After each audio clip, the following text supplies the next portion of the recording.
حوار. هنحط من الزبادي 150 200 زي ما تيجي. جت معانا النهارده 130. نجيب البروتين بتاعنا هيدرو واي.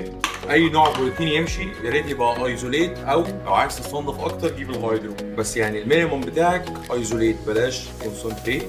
عايزين الحاجات تتهضم بسرعه وتتشفط بسرعه على العضله. نحط بتاع 25 اشياء 30 النهارده جريت كتير. نحط شويه روستد الموند، لوز متحمص على البان. نحط مثلا 5 بيدي طعم حلو فشخ.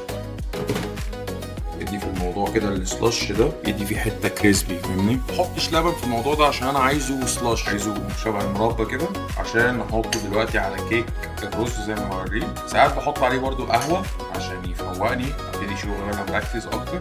نجيب كعك الرز، رايس كيكس طبيعي بضرب 4. بكل بساطه زي ما انت شايف كده.